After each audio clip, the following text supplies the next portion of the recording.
Voice of మన్యాల్సిన్కి స్వాగతం సుస్వాగతం. నిన్న మోడీ ప్రవేశపెట్టినటువంటి 131వ రాజ్యాంగ సవరణ బిల్లు ఓడిపోయింది, బిగిపోయింది. నిజానికి ఇది గెలుస్తుంది నమ్మకం నిజానికి మోడీకి కూడా లేదు అని అంటున్నారు. అంటే నిజానికి మహిళా బిల్లు ఇది. అంటే దీన్ని అడ్డం పెట్టుకొని ఇంకా చెప్పాలంటే కొంతమంది మేధావులు విమర్శిస్తున్నట్లు మహిళల భుజాల మీద తుపాకీ పెట్టి ఈ బిల్ ని గెలిపించుకోవాలని చూశారు. కాకపోతే అది కుదరలేదు. నాకు తెలిసి మోడీ వచ్చిన తర్వాత ఇన్ని సంవత్సరాల్లో ఇన్ని బిల్లుల్లో మొట్టమొదటిసారిగా వీగిపోయిన బిల్లు ఇదే. నిజానికి మహిళా బిల్లుకి దీనికి సంబంధం లేదు. 131వ రాజ్యాంగ సవరణ అన్న దాని మీద ఓటింగ్ జరిగినప్పుడు ఆ ఓటింగ్ లో ఈ బిల్లు వీగిపోయింది. తర్వాత మహిళా బిల్లు ప్రవేశపెట్టడం జరగలేదు. ఇది ఎందుకు వీగిపోయింది అంటే సాధారణంగా మనం ఓట్లు వేసేటప్పుడు ఓటు శాతం బట్టి కదా గెలుస్తుంది. అది ఎక్కడైనా ఒకటే, ఎవరికి ఎక్కువ ఓట్లు పడితే వాళ్ళకి గెలుస్తాయి. మన ఈ పార్లమెంట్ లో 540 మంది సభ్యులు ఉన్నారు. నిజానికి ఈ బిల్లుకి సపోర్ట్ గా 298 ఓట్లు వచ్చాయి. ఈ బిల్లు వ్యతిరేకంగా 230 ఓట్లు వచ్చాయి. మొత్తం మీద ఈ బిల్లు వీగిపోయింది. ఆ వీగిపోవడం నిజంగా చెప్పాలంటే చాలా అదృష్టం. అంటే ముఖ్యంగా దక్షిణాది రాష్ట్రాలు చాలా అదృష్టం. ఈ బిల్లు గాని గెలిచి ఉంటే మాత్రం నిజానికి ఈ దేశ గతి ఇంకోలాగా ఉండేది అని మేధావులు అంటున్నారు. ఎందుకంటే దీనివల్ల దాదాపుగా 170 సీట్లు పైగా మీకు హిందీ మాట్లాడే రాష్ట్రాలకి సీట్లు ఎక్కువ అవుతాయి పార్లమెంట్ మెంబర్స్. అంతేకాకుండా ఇక్కడ దక్షిణాదిలో పెరుగుతాయి కానీ దాని ప్రపోర్షనల్ తో కానీ చూస్తే తగ్గుతాయి. నిజానికి ఇప్పుడు ఎలా ఉందో యాజ్ ఇట్ ఈజ్ గా నిష్పత్తి ఎలా ఉందో, ఉదాహరణకి మనకి ఆంధ్రప్రదేశ్ కి 4.3 ఎంతో ఉంది మనకి, అంటే మన రాష్ట్రానికి సంబంధించి. అలాగే తెలంగాణకు సంబంధించి 3.3 ఎంతో ఉంది. ఈ ప్రొపోర్షనట్ లో గానీ ఒక్కొక్క రాష్ట్రానికి సంబంధించిన ఎంపీలు గానీ ఇచ్చేసినట్లయితే ఖచ్చితంగా మనకు ప్లస్ సైడ్ ఉండేది. కానీ వాళ్ళు ఏమంటున్నారు, జనాభా ప్రాతిపదిక మీద మేము డీలిమిటేషన్ చేస్తా ఉంటున్నారు. జనాభా ప్రాతిపదిక మీద కానీ డీలిమిటేషన్ చేస్తే ఉత్తరాది రాష్ట్రాల తాలూకా ఆధిపత్యం చాలా ఎక్కువగా పెరిగిపోయి దక్షిణాది రాష్ట్రాల్లో ఇది చాలా నెగిటివ్ ప్రభావం చూపిస్తుంది. అంటే ఇంకా సింపుల్ చెప్పాలంటే హిందీ మాట్లాడే రాష్ట్రాల్లో 80% సీట్లు గాని ఏ పార్టీ గెలుచుకున్నా సరే, అది బీజేపీ కావచ్చు, రేపు కాంగ్రెస్ కావచ్చు, ఏ పార్టీ గెలుచుకున్నా అప్పుడు దక్షిణాది రాష్ట్రాల నుంచి ఒక్క సీట్ లేకపోయినా సరే ప్రధానమంత్రి అభ్యర్థిగా హిందీ మాట్లాడే రాష్ట్రాల నుంచి అవుతాడు. అంతేకాకుండా రేపు ఉదయం ఏ బిల్లు ప్రవేశపెట్టాలనుకున్నా ఈ దక్షిణాది రాష్ట్రాల తాలూకు ఎంపీల తాలూకు ఓట్లతో పని లేకుండా పోతుంది. ఆధిపత్యం పెరిగిపోతుంది. ఇంకా చెప్పాలంటే హిందీ మాట్లాడే భాష ఇప్పుడు సాధారణంగా ఏంటంటే హిందీని మొత్తం దేశం అంతా రుద్దాలనుకుంటున్నారు కదా, 1 నేషన్ 1 లాంగ్వేజ్ అంటే ఇది చెప్తున్నారు కదా.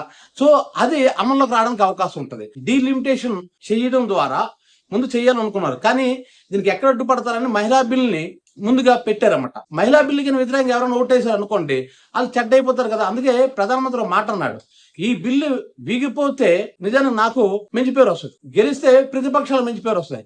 మీరు కానీ దీనికి కానీ వ్యతిరేకించారా భారతదేశంలో ప్రజలకి మీరు బ్యాడ్ అయిపోతారని క్లియర్ కట్ చెప్పారు. ఎందుకంటే మహిళా బిల్లు వ్యతిరేకించడానికి ఏ రాజకీయ పార్టీ ముందుకు రాదు. అందుకు తెలియక ఏం చేశారంటే ఈ మహిళా బిల్లును అడ్డు పెట్టుకొని ఈ రాజ్యాంగ సవరణ 131వ రాజ్యాంగ సవరణకి ప్లాన్ చేశారు. అది కానీ సక్సెస్ అయి ఉంటే మాత్రం నిజం దక్షిణాది రాష్ట్రాలు చాలా లాస్ అయి ఉండే. అందుకే చూడండి, మీరు గమనించండి, రేవంత్ రెడ్డి కావచ్చు, లేదంటే స్టాలిన్ కావచ్చు, వీళ్ళంతా కూడా వ్యతిరేకించారు. చూడండి, మన రాష్ట్ర ముఖ్యమంత్రి కానీ ప్రతిపక్ష నాయకుడు కానీ దీన్ని వ్యతిరేకించారు, ఇక్కడ వ్యతిరేకించారు, కానీ మిగతా రాష్ట్రాలను కూడా వ్యతిరేకించాయి. దీనివల్ల ఏం జరుగుతుందంటే, ఉదాహరణకి సాధారణ బిల్లు కానీ పాస్ అవ్వాలంటే లోక్సభలో ఓటింగ్ రావాలి, ఎక్కువ ఓటింగ్ రావాలి. అదేవిధంగా రాజ్యసభలో కూడా రావాలి.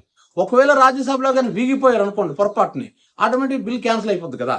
అలాంటప్పుడు ఏం చేస్తారు, ఉదాహరణకి ఇప్పుడు మనం చెప్పే డీలిమిటేషన్ ప్రకారం కానీ చూసుకున్నట్లయితే రాజ్యసభలో సీట్ల కంటే లోక్సభ సీట్లు 3.3 టైమ్స్ లోక్సభలో సీట్లు ఎక్కువ అవుతాయి. రాజ్యసభలో కంటే ఇప్పటికీ రాజ్యసభకి లోక్సభకి మధ్య తేడా అంత 2.2% టైమ్స్ ఎక్కువ ఉంది లోక్సభలో. అలా కాకుండా ఇప్పుడు కొత్తగా ఈ డీలిమిటేషన్ చేసినట్లయితే ఆటోమేటిక్ ఏం జరుగుతుందంటే 3.3 టైమ్స్ రాజ్యసభ కంటే లోక్సభలో మెంబర్స్ ఎక్కువ అవుతారు. అలాంటప్పుడు ఏం చేస్తారు, ఏ బిల్లు అయినా సరే వీగిపోతున్న భయం వేస్తే జాయింట్ సెషన్ పెడతారు. అంటే ఏంటి, లోక్సభని రాజ్యసభని కలిపేస్తారు. సాధారణ చూడండి, ప్రెసిడెంట్ ఎలక్షన్ లో కానీ వైస్ ప్రెసిడెంట్ ఎలక్షన్ లో కానీ జాయింట్ సెషన్ కండక్ట్ చేస్తారు రాష్ట్రపతి గారు. సో అలా కానీ కండక్ట్ చేస్తే రాజ్యసభ మెంబర్స్ దాన్ని వ్యతిరేకించిన లోక్సభలో దాని బిల్లు ఆమోదం అయిపోద్ది. అంటే వ్యతిరేకించిన కుదరదు, జాయింట్ సెషన్ కాబట్టి ఆటోమేటిక్ టోటల్ ఓట్లు చూస్తారనమాట. మొత్తం టోటల్ కలిపి ఉదాహరణకి ఒక 800 మంది ఉన్నారనుకుంటే అందులో రాజ్యసభ మెంబర్స్ 250 మంది ఉన్నా మిగతా లోక్సభ మెంబర్స్ ఉంటారు కదా, వాళ్ళు వ్యతిరేకించిన లోక్సభలో మెజార్టీ ఉంటే ఆటోమేటిక్గా ఆ బిల్లు పాస్ అయిపోద్ది అనమాట. సో అక్కడ ఆ డ్యామేజ్ కూడా ఉంది జాయింట్ సెషన్ కానీ ఏర్పాటు చేస్తే. సో ఇన్ని రకాల లాస్ ఉంటుంది.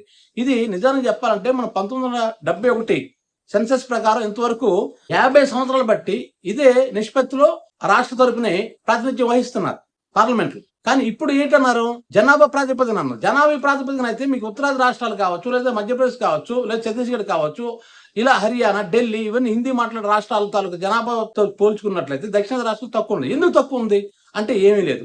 శ్రీమతి ఇందిరాగాంధీ గారు అప్పట్లో ఏం చేశారంటే, భారతదేశ జనాభా విపరీతం పెరిగిపోతుందని చెప్పి, ఒకరు లేక ఇద్దరు ముద్దు అని చెప్పేసి జనాభా నియంత్రణ కోసం చాలా పథకాలు పెట్టారు. దాన్ని ఎక్కువ దక్షిణ రాష్ట్రాలు బాగా అమలుపరిచారు. అంటే జనాభా తగ్గించుకుంటూ వచ్చారు. పార్లమెంట్ సీట్లు అనేవి, లోక్సభ సీట్లు అనేవి జనాభా ప్రాతిపదికన ఇస్తారంటే అప్పుడు ఆటోమేటిక్ లాస్ ఎవరవుతారు? ఎవరైతే ఆనాటి సెంట్రల్ గవర్నమెంట్, కేంద్ర ప్రభుత్వ లక్ష్యాలని వేగంగా, ముఖ్యంగా కేరళ అయితే చాలా ఎక్కువగా జనాభా నియంత్రణ చేయగలిగింది. సో వీళ్ళేమో ఒక డిసిప్లిన్ తో సెంట్రల్ గవర్నమెంట్ చెప్పినటువంటి ఆదేశాలు, లేదంటే పథకాల ప్రకారం, లేదా ఉద్దేశాల ప్రకారం, లక్ష్యాల ప్రకారం ఈ దక్షిణాది రాష్ట్రాలంతా కూడా చాలా డిసిప్లిన్ గా దాన్ని అమలు పరిస్తే, డిసిప్లిన్ లేకుండా ఉత్తరాది రాష్ట్రాలు వాళ్ళేమో విపరీతం జనాభా పెంచుకుంటూ పోయారు. అంటే ఇంకా చెప్పాలంటే మనం పొదుపు చేసాం, వాళ్ళు ఖర్చు పెట్టారు, దోబరా చేస్తున్నారు అటు సైడ్. అది తీరా చూసి ఇప్పుడు ఎంతకి పొదుపు చేసి డిసిప్లిన్ ఉన్న వాళ్ళకి సెక్షేట్రా బాబు అంటే లోక్సభలో సీట్లు తగ్గించేస్తారు. డిసిప్లిన్ లేకుండా అసలు కేంద్ర ప్రభుత్వ లక్ష్యాలను పట్టించుకోకుండా ఇష్టోతుల పిల్లలు కనేసి దేశ జనాభాను పెంచినటువంటి ఉత్తరాది రాష్ట్రాలకి ఇది వరం అవుతుంది. కంట్రోల్లో ఉన్న వాళ్ళకి, డిసిప్లిన్ ఉన్న వాళ్ళకి ఇది శాపం అవుతుంది. అంటే ఇంకా చెప్పాలంటే గెలిచినోడికి గిఫ్ట్ ఇవ్వకుండా ఓడిపోయినోడికి గిఫ్ట్ ఇచ్చినట్టు. అలా చేయడం ఒక ఎత్తు అయితే, ముఖ్యంగా హిందీని మొత్తం దేశంతో రుద్దడం కోసం ఒక ఎత్తు. అంటే హిందీ మాట్లాడే రాష్ట్రాలకు ఆధిపత్యాన్ని నిరూపించుకోవడం కోసం, ఇంకా చెప్పండి దక్షిణాది రాష్ట్రాలని మనం తక్కువ చేసి చూపించడానికి, అంటే వాళ్ళు ఇంకా పవర్ లేకుండా చేయడం కోసం ఈ డీలిమిటేషన్ ఉపయోగపడుతుంది. సో అందుకోసం దక్షిణాది రాష్ట్రాలను కూడా చాలా తీవ్రంగా వ్యతిరేకించింది దీనికి. మొత్తం మీద ఏదైనప్పుడు కూడా దక్షిణాది రాష్ట్ర ప్రజల అదృష్టం ఏమో గానీ ఈ బిల్లు వీగిపోయి ఓ మంచి పని జరిగింది. ఈ విధంగా అయితే మోడీ కూడా చాలా తెలివిగా ఏం చేశారంటే, మహిళా బిల్లు ప్రవేశపెట్టడం ద్వారా ఆయన అంత అమాయకంగా ఏం పెట్టలేదు. అలా పెట్టే ఈ బిల్లుని, మహిళా బిల్లుని కానీ వ్యతిరేకిస్తే ఆటోమేటిక్ గా ప్రజల దగ్గర చెడ్డ అయిపోతారని ఒక ప్లాన్ చేశారు. అంటే ఆ బిల్ గెలిచింది అనుకోండి, అటువంటి మోడీకి మంచి పేరు వచ్చేస్తుంది, ఆ 33% రిజర్వేషన్ అని. ఇంకోటి ఏంటంటే అమిత్ షా ఈ డీలిమిటేషన్ లో మేము కావాలని 50% పెంచుదామని అంటారు. బిల్లులో పెట్టాలి, 50% ప్రకారం పెంచుతామని బిల్లులో పెట్టాలి కదా, అలా పెట్టలేదు. ఉదాహరణ చూడండి, మనకి ఆంధ్ర రాష్ట్రానికి తెలంగాణ విడదీసేటప్పుడు మీకు ప్రత్యేక హోదా ఇస్తామని అన్నారు. ప్రత్యేక హోదా ఇస్తా ఉన్నారు కానీ తీరా చూసరికి ఏం చెప్పారు, అది బిల్లులో లేదు కాబట్టి మేము ఇవ్వలేకపోతున్నాం, నీతి ఆయోగ్ ఒప్పుకోవటం లేదు అని అన్నారు. మరి రేపు అంతే కదా. ఇప్పుడు 131 రాజ్యాంగ అమెండ్మెంట్ దీంట్లో బిల్లులోని ఆ కమిషన్ లో 50% పెంచుతానే అది ఒక్క ముక్క రాసేసి అయిపోయి ఉండేది. అలాగా రాయలేదు. మరి రాయకుండా నన్ను నమ్మండి అంటున్నాడు అమిత్ షా. మరి అప్పుడు కూడా మన సోనియా గాంధీని నమ్మే కదా ఒప్పుకున్నాం. తెర చూసి ప్రత్యేక హోదా ఎక్కడ ఇచ్చారు? ఇవ్వలేదు కదా. ఇప్పటికి ఇవ్వలేదు, ఇవ్వమంటున్నారు. ఏమంటే నీతి ఆయోగ్ ఒప్పుకోదంటారు. మరి రేపు అదే కదా చెప్తారు, డీలిమిటేషన్ కమిషన్ దీనికి ఒప్పుకోవటం లేదు, మమ్మల్ని చేయమంట అంటారు. ఎవడెవరు కోర్టుకి వెళ్తారు, కోర్టుకి వెళ్ళినా సరే ఇదే జవాబు చెప్తారు. సో ఇదంతా పెద్ద తత్వంగా అంత ఎందుకంటే చిన్న డ్రాఫ్టింగ్, చిన్న మార్పే, మళ్ళీ రేపు మనం సమావేశం అవుదాం అని చెప్పేసి డీలిమిటేషన్ కమిషన్ లో వాళ్ళు ఖచ్చితంగా మేము 50% పెంచుతామని చెప్పొచ్చు. అలా చెప్పలేదు. అలా ఎందుకు చెప్పలేదు అంటే దానికి ఒక రీజన్ ఉంది. వీళ్ళు చేసిందే ఆర్టికల్ 81(2)A ప్రకారం ఇచ్చేశారు. దాని ప్రకారం ఏంటంటే జనాభా ప్రాతిపదికన సీట్లు నిర్ణయించాలని ఉంది. కాబట్టి ఇక్కడ 50% ఇస్తా అని కానీ ఒప్పుకుంటే దీని ప్రకారం వీళ్ళు ఈ డీలిమిటేషన్ బిల్ పెట్టడానికి కుదరదు. సో ఇక్కడ పెద్ద గేమ్ ఆడారు. అదృష్టవశాత్తు ప్రభుత్వం ఓడిపోయింది మొట్టమొదటిసారిగా. అధికార పక్షం, విపక్షాలు గెలిచే. ఏదైనప్పుడు కూడా ఈ గెలుపు అనేది దేశానికే గెలుపు. ఈ వీడియో మీకు నచ్చినట్లయితే వాయిస్ ఆఫ్ మన్యాసరికి లైక్ చేయండి, షేర్ చేయండి, సబ్స్క్రైబ్ చేయండి.